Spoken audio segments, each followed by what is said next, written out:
I sat in that small room with the flickering light above and watched him say the words like he was ordering lunch. We're letting you go. Found someone who'll do your job for half what we pay you. Economics. You understand. Wade had this way of talking where he'd say something cruel and then smile, like the smile would make it okay. He did it now. That same grin he used when he asked me to stay late, when he needed something fixed, when he wanted me to explain why products were arranged a certain way for the third time that month. 9 years.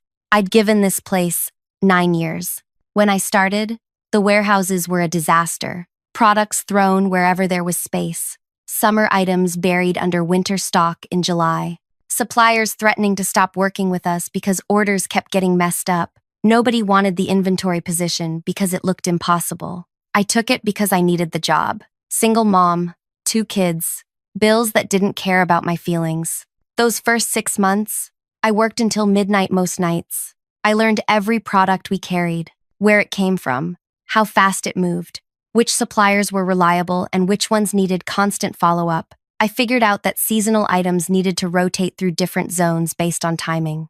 That bulk orders from certain buyers needed special handling. That some products couldn't be stored near others because of temperature or chemical reactions. I built spreadsheets that tracked everything.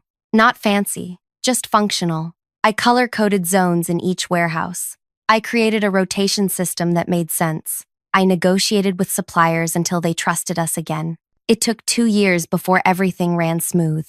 After that, it just worked. Products flowed in and out, numbers balanced. Suppliers stopped complaining. The previous director used to say I made it look easy. Then Wade showed up. 2 years ago, he transferred from another location.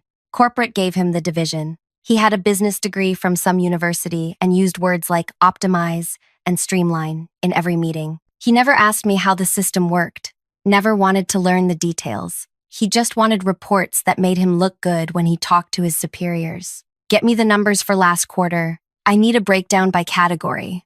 Make a summary I can present. I did it. Every time. Because that was my job.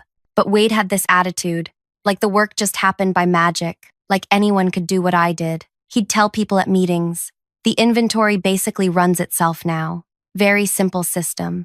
It wasn't simple. It was 9 years of knowledge packed into routines that looked simple because I'd made them that way. My name is Darby. I'm 41. I've worked since I was 16. I know what work is supposed to look like. You show up, you do what needs doing, you solve problems, you go home. This job meant something to me, not because I loved warehouses or inventory management, but because I'd built something that worked, because suppliers knew my name, because when something went wrong, I could fix it, because my kids had food and a place to live and Christmas presents. Wade didn't see any of that. He saw a salary line he could cut. We've already hired your replacement, he said, still smiling. Starts Monday. You've got until end of day to clear out your things and transition your duties. Transition? I said. To who? You said he starts Monday. Today is Thursday. Write down what he needs to know. Shouldn't take long. You've always said the system is straightforward. I never said that. He said that. But arguing wouldn't change anything. Wade had already decided, probably weeks ago. This conversation was just a formality. Fine, I said. His smile faltered. I think he expected me to beg, to cry maybe, to ask for another chance. I didn't give him that. I walked back to my workspace. Not an office, just an area with a chair and some shelving, where I kept binders full of supplier contacts, seasonal schedules, product specifications, 9 years of information that couldn't be written down in an afternoon. But I tried. I pulled out a notebook and started writing. Supplier names, phone numbers, which ones needed orders placed 3 weeks early, which ones ran late and needed buffer time, which products had special storage requirements, which buyers were difficult, how to handle the rotation system, when to start moving seasonal products, how to read the reports I'd built. 4 pages in, I realized how pointless this was. The person replacing me wouldn't understand any of this without context, without seeing how it worked in real time, without making the mistakes and learning from them like I did. Wade walked by once. How's it coming? It's coming. He nodded and left. Nobody else said anything. A few people glanced at me. They knew. Word spreads fast in a place like this. But nobody wanted to get involved. Everybody had bills. Everybody needed their job. I understood that. Around 3, I finished writing what I could. I packed my personal items into a box. A coffee mug my daughter made in art class 6 years ago. A sweater I kept here for when the warehouses got cold. Some photos. A plant that somehow survived despite minimal sunlight. Not much to show for 9 years. I thought about the director, Hugh. He'd been with the company for 23 years. Ran 5 regions. Oversaw maybe 200 employees. Wade reported to someone who reported to Hugh, so they'd never actually met. But Hugh and I knew each other. It started 5 years back. One of the new hires got caught stealing. Kid was 19. Director's nephew. Someone's son who needed a summer job and thought he could pocket some merchandise without anyone noticing. Everyone found out. Hugh found out. There was a meeting. Loss prevention wanted to prosecute. Make an example. Show that nobody gets special treatment. They asked me what I thought. I was a supervisor then, before I moved fully into inventory management. I looked at this kid. Scared. Stupid. Young. He's 19, I said. Give him counseling. Make him pay it back. But don't ruin his life over this. The room went quiet. Everyone expected me to agree with prosecution. Hugh's own nephew. Hugh looked at me for a long moment. Then he nodded. Do it that way, he said. The kid paid back what he stole. Did counseling. Finished the summer. Never stole again. Last I heard, he was in college doing well. After that, Hugh started checking in with me. Every few months, we'd meet for breakfast at this place near the main warehouse. Nothing fancy, just eggs and toast and coffee. He'd ask how things were going. Not just work, life, my kids, problems I was dealing with. Other people thought it was weird. Why would a regional director have breakfast with an inventory manager? But Hugh wasn't like that. He remembered that I'd shown his nephew mercy when nobody else would. He valued that. We had breakfast scheduled for today, 4 o'clock. We always did late afternoon because his mornings were packed with meetings. I looked at the clock, 3:15. Should I tell him I got fired? Or just cancel? I decided to go home. I'd text him later, explain what happened. He'd understand. He might even put in a word for me somewhere else in the company. I carried my box through the building, past people working, past the break area where I'd eaten lunch for 9 years, past the bulletin board with safety reminders and birthday announcements. Wade wasn't around when I left, probably in a meeting, taking credit for cutting costs. I loaded the box into my car and drove home. 20-minute drive through traffic. Same route I'd taken thousands of times. I didn't cry. Didn't feel angry, exactly. Just empty. Like something had been carved out, and I was supposed to keep moving anyway. At home, I put the box down, made tea, sat on the couch. My phone started buzzing. Hugh. I stared at it. Let it ring. He'd leave a message. It rang again. Again. On the 4th ring, I answered. Where are you? Hugh said. No greeting. His voice had an edge. We have the review in 30 minutes. Your boss keeps saying you quit. What's happening? I didn't quit, I said. Wade fired me. This morning. Said he found someone who'd work for less. Silence. I could hear Hugh breathing. Background noise. Voices. He what? Fired me. Told me to pack my things and write transition notes for my replacement. I'm looking at the schedule right now, Hugh said. His voice had changed. Colder. You're on here. Quarterly inventory review. 4 o'clock. We do this every 3 months, Darby. You've never missed one. I know. I was coming. Then Wade called me into his office and told me I was done. More silence. Then, stay near your phone. He hung up. I sat there holding my tea. It had gone lukewarm. Outside, I could hear kids playing. Someone mowing a lawn. Normal sounds. Normal day for everyone else. My phone buzzed. Text from Hugh. What's your boss's direct number? I sent it. Then I waited. 20 minutes passed. I tried not to imagine what was happening. Hugh calling Wade. Wade realizing he'd made a massive mistake. But what could Hugh do? Wade was management. He had authority to hire and fire within his division. My phone rang. Unknown number. Hello? Darby, this is Pauline from HR. I'm calling about a termination that was processed today under your employee number. Can you confirm you met with Wade Brennan this morning? Yes. And he informed you of termination? Yes. Did he provide documentation? Severance information? No. He just told me to pack my things. I heard typing. I see. And did he cite performance issues? Disciplinary actions? He said they found someone cheaper. More typing. Longer this time. Okay, thank you. Someone will contact you shortly. She hung up. I felt something then. Not hope, exactly, but something. An hour later, Wade called. I almost didn't answer, but curiosity won. Darby. His voice sounded different. Tight, like he was forcing the words out. There's been a misunderstanding. We need you back. Immediately. I said nothing. There was a communication issue with HR. Your termination wasn't properly authorized. We need you to return tomorrow morning. When? What happened to your better candidate? I said. That fell through. Look, this was a mistake. We value your contributions. You're essential to operations. Essential. He'd never used that word before. Never used any word that suggested I mattered. The director wants the inventory reports, Wade continued. For the review. You have all the data. Nobody else can pull it together in time. Nobody else. Because he'd fired the person who knew how.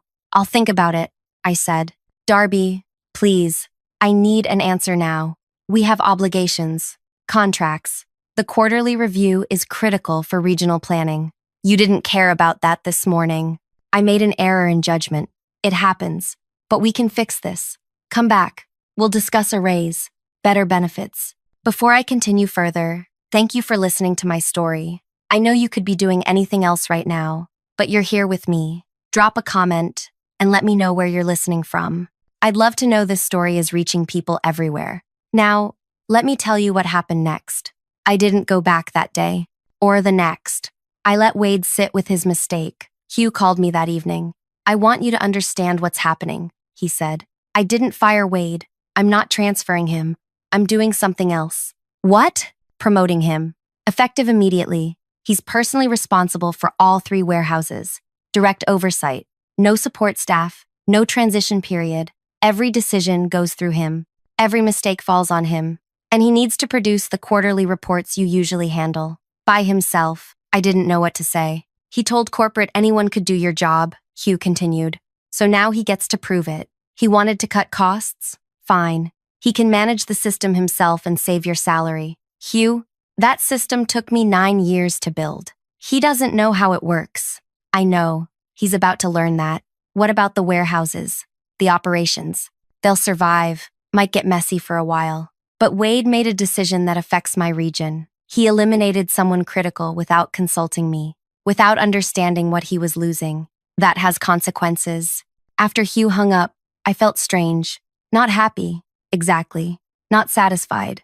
Just aware that something had shifted. Wade called me 6 more times that night. I didn't answer. The next day, I got a call from someone at the main warehouse. Trent. He worked shipping. Hey, is this Darby? Listen, I know you're not here anymore, but we have a problem. There's a shipment of winter gear that needs to go out today, and nobody knows where it's stored. Your boss is tearing through Zone C, but I'm pretty sure that's summer inventory. It's in Zone A, I said. Back corner, yellow labels. Thank you. He's been looking for 2 hours. Trent hung up. 20 minutes later, another call. Different warehouse. Supplier delivery came in wrong. Products they didn't order. Nobody knew who to contact to fix it. I walked them through it. Then another call. And another. Wade's voice got more desperate each time. Please. Everything's chaos. Nothing's where the reports say it should be. Suppliers are calling about missed orders. The replacement you mentioned? He quit. Walked out after 4 hours. Said the job was nothing like I described. What did you describe? Data entry. Simple inventory tracking. I didn't know it was this complex. You made it look easy. That word again. Easy. You never asked how it worked, I said. You just wanted it to work. I'm asking now. Come back. Name your price. I thought about it. Going back. Taking the raise. Returning to something familiar. But I'd spent 9 years building a system for someone who didn't value it. Who thought I was replaceable. Who smiled while he fired me. No, I said. Darby, please. The regional review is in 2 days. Hugh is demanding full reports. Supplier analyses. Zone efficiency breakdowns. Product movement tracking. I don't even know what half of that means. You should have learned when you had the chance. I hung up. Over the next week, I watched from a distance as everything unraveled. Friends still working there would text me updates, products getting shipped to wrong locations, seasonal items sitting in zones where they'd degrade, suppliers threatening to drop contracts because orders were chaotic. Wade was working 16-hour days trying to fix it. He'd call me at midnight, voice raw from exhaustion, begging for help. I'd answer sometimes, give him small pieces of information, enough to keep things from completely collapsing, not enough to save him. Hugh called once during that week. "You doing okay?" "Yeah. I know this situation isn't ideal. The warehouses are struggling, but Wade needs to understand what he threw away, what you built. Some people only learn through consequences. What if he doesn't figure it out? Then we'll make other arrangements. But that's not your problem anymore. You gave 9 years. You don't owe us anything else." He was right. I didn't. I started applying to other positions, different companies, different industries, places where inventory management mattered, where experience counted for something. 3 weeks after Wade fired me, I got an offer. Smaller company, manufacturing operation. They needed someone to organize their distribution system. Better pay than I'd made before. Flexible hours. Boss who asked questions and actually listened to answers. I accepted. Wade called when he found out. Someone must have told him, "You're really leaving? What am I supposed to do?" "Figure it out. Like I did 9 years ago, when nobody wanted this job." "That's different. You had time to learn." "I had time because I took it. Nobody handed me knowledge. I built it. You could have learned any time. You chose not to." He went quiet. Then, "I'm sorry. I didn't understand what you did. I thought it was just managing lists." "I know. If you come back, I'll do better.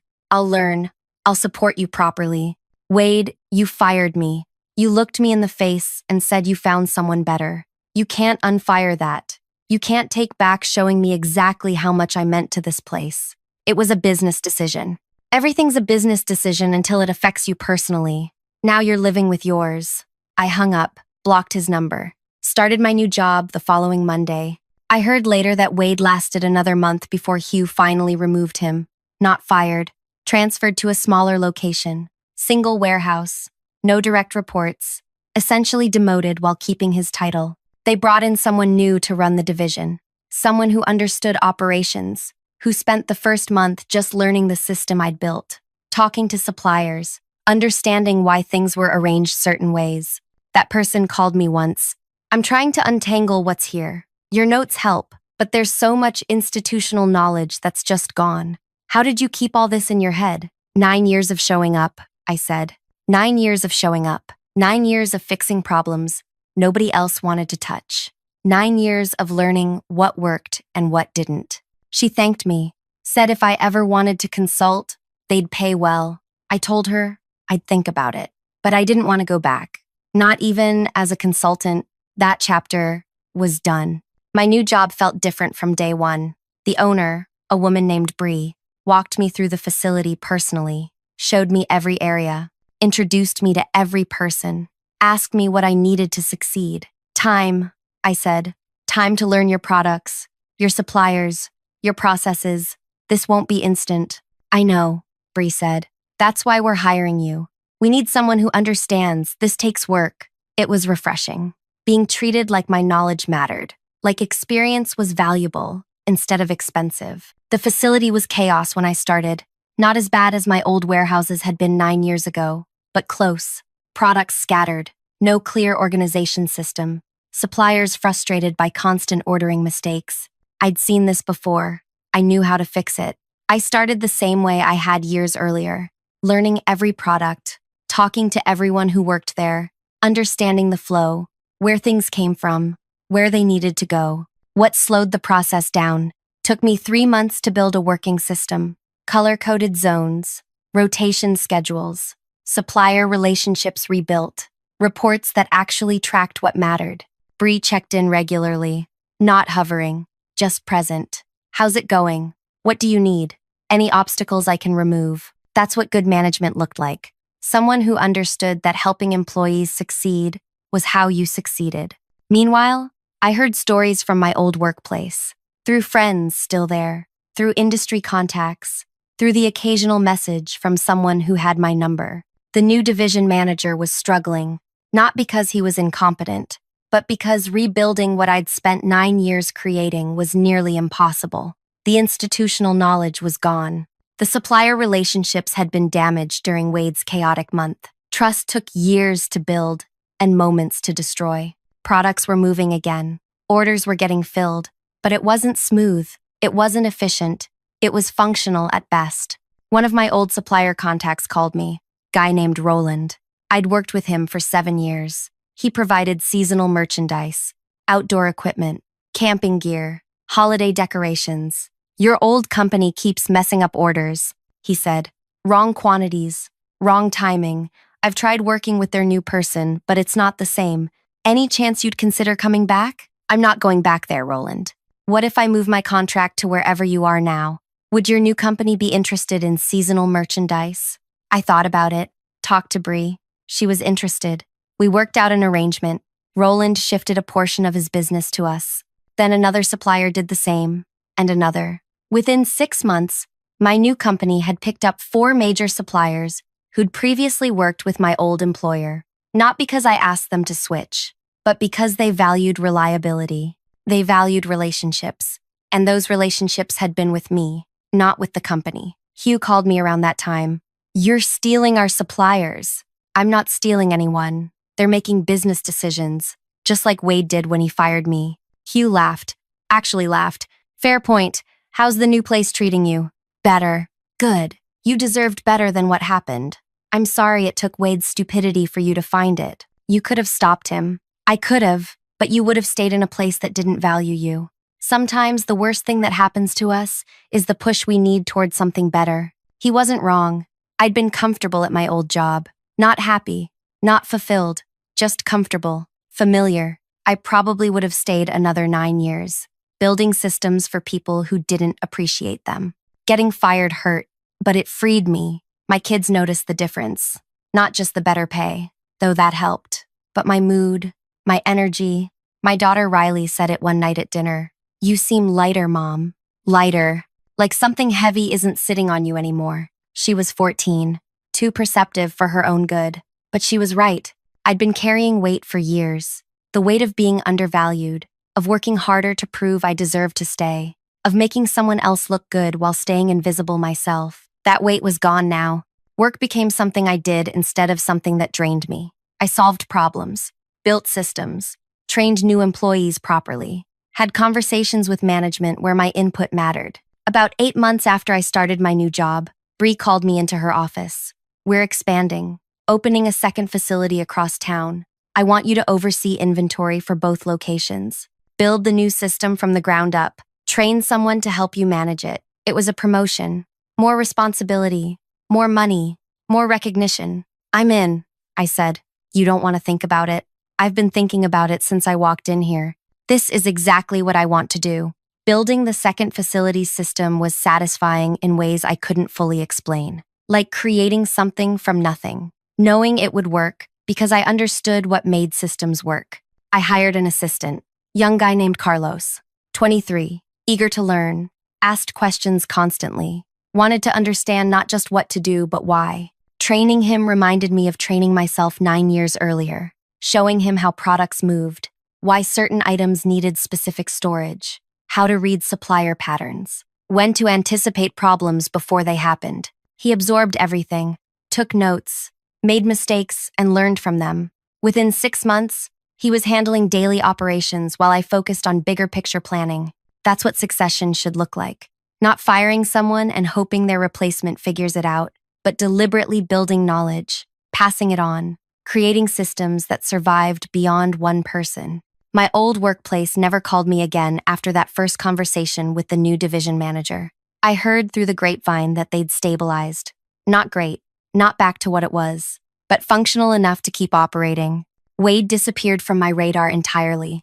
I didn't ask about him, didn't look him up, didn't care. Some people thought I should feel triumphant, like I'd won something, but it didn't feel like winning. It felt like moving forward, like leaving behind something that didn't serve me and finding something that did. One afternoon, about a year after I'd been fired, I was in the new facility checking a shipment when my phone rang. Unknown number. I almost didn't answer, but something made me. Darby? This is Glenn. I don't know if you remember me. I worked in receiving at your old job, Zone B warehouse. I remember. How are you? I'm okay. Listen, I'm calling because I'm leaving the company. Found something else. And I wanted to thank you before I go. Thank me? You probably don't remember, but 3 years ago, I made a huge mistake. Mixed up 2 shipments. Cost the company thousands. I thought I'd be fired. You came and found me in the loading area. I was panicking. You said, mistakes happen. Let's fix it. You stayed 4 hours after your shift helping me sort it out. You never told anyone it was my fault. You took responsibility in the report. I did remember. Vaguely. It had seemed like the right thing to do at the time. Glenn was a good worker. One mistake didn't define him. You didn't need to call, I said. But I appreciate it. I needed to. Because when you got fired, I felt sick. We all did. You'd helped so many of us over the years. Fixed our problems. Covered our mistakes. Taught us how to do things right. And the company just threw you away like you were nothing. Glenn, let me finish. I wanted you to know that we noticed. We remembered. And I'm not the only one who's left since then. A lot of people have. Because if they could do that to you, they could do it to anyone. You showed us how we deserved to be treated. And when they treated you like that, it opened our eyes. After Glenn hung up, I sat in my car for a while, thinking about what he'd said. I'd never considered that my firing affected other people, that it sent a message beyond just me losing a job, that it showed everyone else exactly how much loyalty meant to that company. Over the next few months, I heard similar stories, people reaching out, thanking me, telling me they'd moved on to better situations. Some had taken positions at my new company. Others had found different paths entirely. It was strange. Being fired had felt like an ending, like failure, but it had actually been a catalyst, for me, for others, for change that needed to happen anyway. Bree mentioned it once. You know, we've hired 5 people from your old company in the past year. They all say the same thing, that you showed them what good work looked like, that they wanted to work somewhere that valued that. I didn't know what to say to that. You built more than an inventory system at that place, Bree continued. You built a standard. People saw how you worked, how you treated them, and when the company failed to meet that standard, they left. That's leadership, Darby, whether you meant it to be or not. Leadership. I'd never thought of myself that way. I was just someone who showed up and did the work, who helped when people needed help, who tried to do things right. But maybe that was leadership, not titles or authority, just consistency, integrity, treating people like they mattered.